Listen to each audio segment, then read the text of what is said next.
Hi and welcome to the Art of Tarot. My name is Stephanie and this is a reading for Pisces, Sun, Moon, Rising, Venus and Mars for November 2020. This is a general reading. I use Western astrology.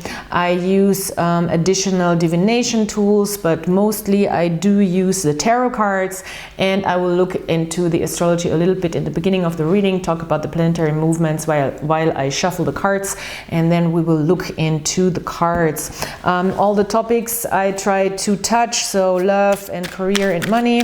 It's a very short overview of what is going on this month for you. If you want a more in-depth reading, of course, you can book a private reading with me. You find all the information in the description box below.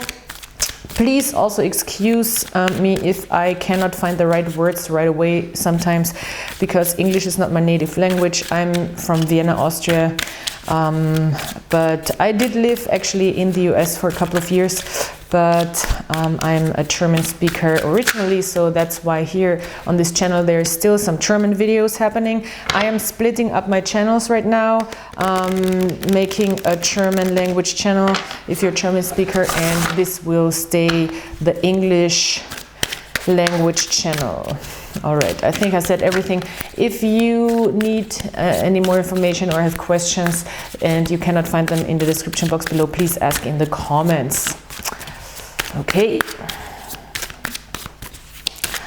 So, good news, 3 planets are moving direct, dear Pisces, which is an interesting thing for you specifically, but we have first off Mercury moving direct. Yay. We've all been waiting for it. I think I'm not gonna spoil or jinx anything because it's not over. I'm not gonna say it, but yeah, November 3rd, Mercury is moving direct in Libra, and on the 14th, which I think is a big thing, Mars is again moving direct in Aries, and it has been retrograde for a couple of weeks, and that has been a little difficult for us to actually go after what we want, to feel the forward movement, a lot of inner tension where we feel like on one hand, yes, we have this willpower, we really know what we want, but somehow we just cannot make it happen. This is something, and we might have turned against ourselves, accidents, stuff like that. So I hope everybody's doing fine and didn't get into an accident, physical accident. And watch out still for the first 2 weeks of November to not get into an accident. We have a new moon in Scorpio on the 15th, which is going to be, I think, pretty intense. And we do have a full moon in Gemini on the 30th, which obviously is also going to be intense, and it's an eclipse as far as I know. So, but in general, there is a lot of good forward movement here. The sun is moving into Aries on the 21st, and the big thing for you Pisces, Neptune is moving direct in your sign. Neptune has been hanging out in your sign for actually a really long time because it's a very slow planet. And it has been moving retrograde, which it does, and it has been a while, since June 23rd. So now it's moving direct again, and it has been really testing all of us, but especially you, our dreams and illusions, and where there is the middle way, where there's the fine line, where we maybe work against ourselves when it comes to our dreams, where we maybe also sabotage ourselves, self-sabotage, that we cannot make something happen. I think now it's going to become much more clear when Neptune moves forward again, what is actually possible when it comes to our dreams and what is just really too far into the ether, if you know what I mean. So yeah, I think that's a wonderful thing, especially for you. You will feel a bit more clear, I think. And here, I mean, there's all this energy right away coming out for you with this Neptune moving retrograde and direct again, and it's end of November, so it will be on the 29th, but I think there will be a big shift when it comes to how things actually feel right now. It seems like they feel pretty this is exactly the card about no movement. It's the 8 of Wands in reverse, So I think the Mars in Aries retrograde might also be affecting you quite a lot. There is a feeling that comes through of no movement forward, things are not happening, things are stuck, and a lot of inner conflict, and especially about, I think, when it comes to dealing with other people, maybe also when it comes to being in a competition with other people of some sort. It can be professionally, it can be also in love interest, or you can just feel like people are against you a little bit.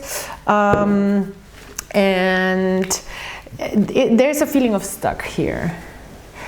This is a spooky deck because Halloween and Scorpio season. But I love this deck. It's very playful at the same time. It's very deep. So yeah, some sort of competitive moment here within yourself, parts of yourself fighting against each other, what you actually really want to go for. And there's not much conclusion here. I will go deeper, I will draw more cards, don't worry. What I find interesting in this card, there still might be a message coming from within to you, because this can also indicate movement, information going back and forth, messages, and we have here this little crow or raven or blackbird that brings a message, a letter. So maybe there's something, and I feel like there's some wisdom within you that arises out of this inner conflict that might really help you gain more insight about a situation when it comes to emotionally connecting to other people, and how you want this to be fulfilling and how it is not fulfilling, in a sense, if that resonates.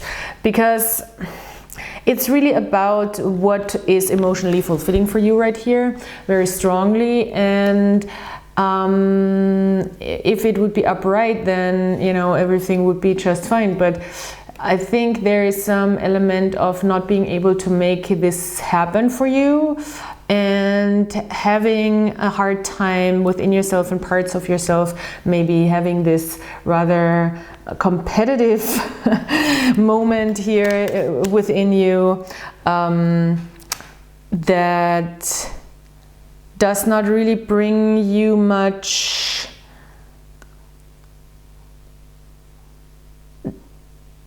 that you can share also with others right now. So I think also the energy you within yourself are experiencing, I wouldn't say you're creating it, but experiencing it, especially around the full moon, end of the month, might also reflect on your outside. So you might feel like people are just not very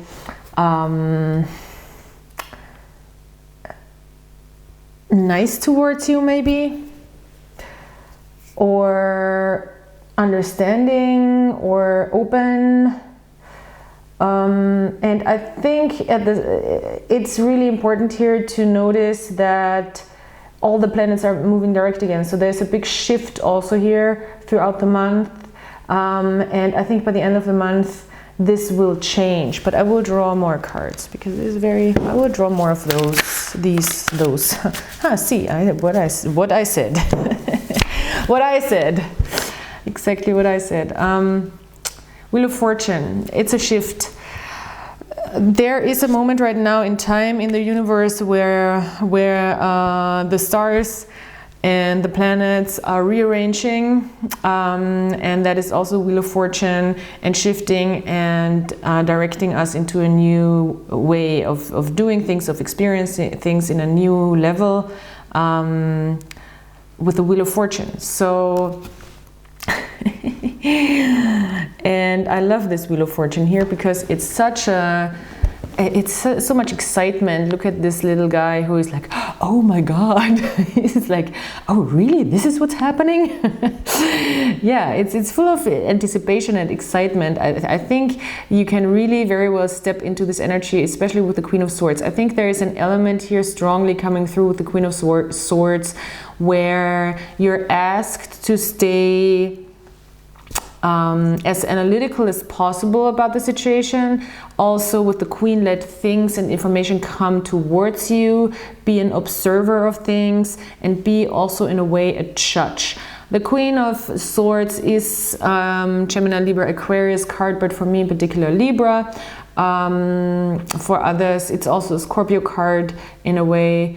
But for me it's a Libra card mostly because she has two swords in his hand, in his and here we have it. It's really about the duality of things, you know.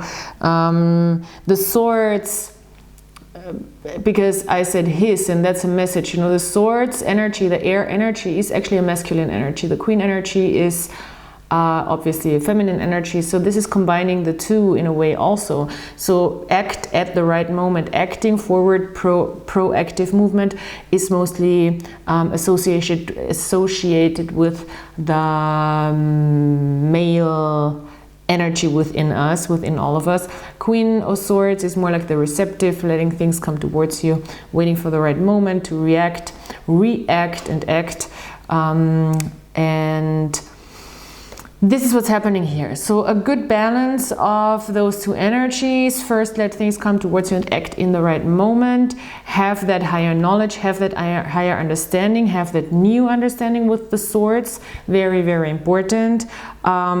Because here we have those very primal energies, you know, this, there's a lot of wands. So actually there's a lot of male forward primal energy and a lot of cups. A lot. So the lot of cups, I'm not surprised. It's a Pisces thing, you know. That's a very Pisces card, the 10 of Cups. It's all the emotions, all the feels, and at the same time all the wants, but there is not a lot of clearness on all the wants and not a lot of clearness on all the feels. And I think the Queen of Swords asks you to watch out for the universe bringing you in the answers, and helping you get a clearer understanding again. You will gain the clearer understanding through this month, so don't worry. And be careful with that understanding because it's very powerful, and you might be, it's a very powerful truth. The truth and words are powerful. People often don't really understand how powerful words are, unfortunately, and they can hurt, you know. Words can hurt, the truth can hurt. So be aware, just be aware, because you're going with this bloody sword, you know. It's not, you have that in your hand and there's blood on it, so you understand how hurtful the truth can be at times. So be careful, be aware, especially with this Gemini full moon. I tell you, that's a big moon for you for some reason, but here's a full moon on this card as well. I mean, there's a moon on nearly every card in this deck, but still. So overall, Four of Cups. Well, I do like it. New moon in Cancer. Okay, we don't have that this month, but that's what this card is saying. The Four of Cups. Ladies and gentlemen, you're done and you've had enough of it. In this deck, it's called Luxury. Very, very well put, I think, because, I mean, that's the Aleister Crowley deck. It's so smart. That's why I really use it, and not because I'm a, you know, Illuminati or Satan worshipper. It's just because it's a very smart deck.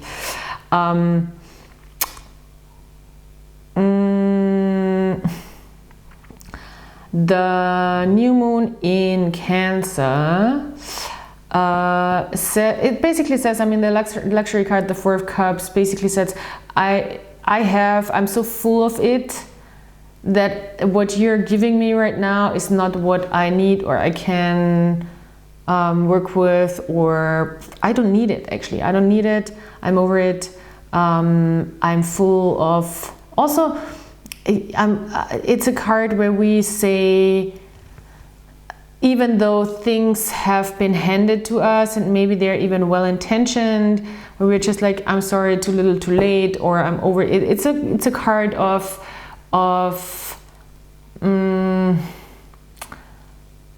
moving on in a way. It's not so much actually moving, but not being acceptant of things anymore, even though they are not necessarily bad intentioned. We don't have a need for what's offered to us, and we don't feel like that's something that we want to accept because we expect more. And there you go. There's nothing to add to that message. But I will add a spark magic match. They have little notes and little intentions that you can practice, little practice lines that might help you get into a better space. I'm gonna add some ASMR from our ASMR people.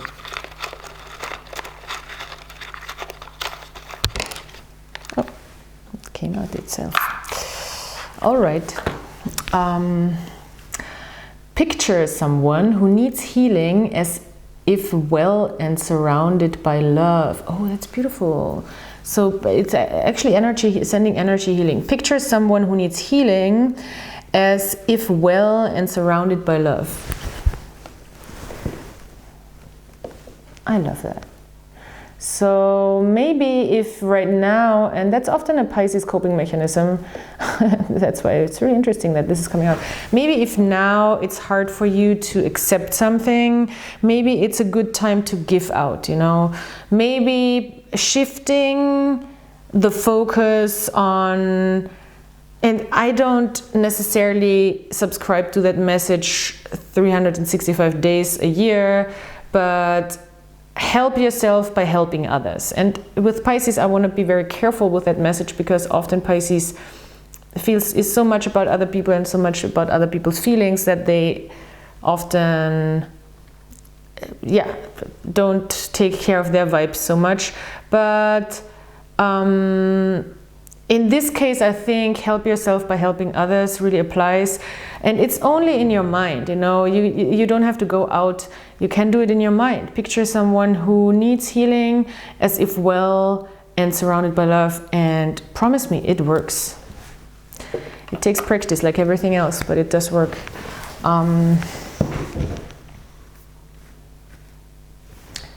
What else? Astrology cards. We're not done. We're not done. I just heard. This is a quick one. Devotion. Okay. Saturn in Libra. I think it's more like a question than an answer. What does that mean for you, I think, right now? What do you want to devote yourself to? What do you think devotion is? And devotion is really testing of relationships. That is the message that comes through, because Saturn is a very testing energy and Libra is about relationships. So yeah, maybe you can contemplate a little bit on what that means for you. I think that would be a good practice this month.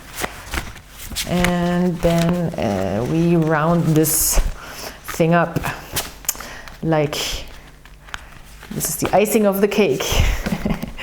That's how I do my readings. The icing of the cake is an artwork that I have here in this self-produced oracle card deck, which is just postcards, basically, of artwork and photographs. Ooh, 2, all right. This is funny. This is also from a childhood friend of mine. She got me a gift card. It says in German. She was a very dear childhood friend of mine. This is so cute, and maybe this is something that it is for you. You know, this message is for you, and she's such a wonderful person. I don't think she was Pisces, though. No, she's not. So it's a gift card for 2 jelly toasts, sandwiches, toasted sandwiches. That I can get at her place, and we used to eat that as kids together. This is so cute. So maybe just by giving yourself something nice, gifting yourself something nice that makes you feel comfortable and childlike and cozy and warm, and maybe even sharing it with a friend. That would be a good idea, and it might give you a lot of freedom. It is a horse card. So maybe you're a horse fan, I don't know, maybe you're an equestrian.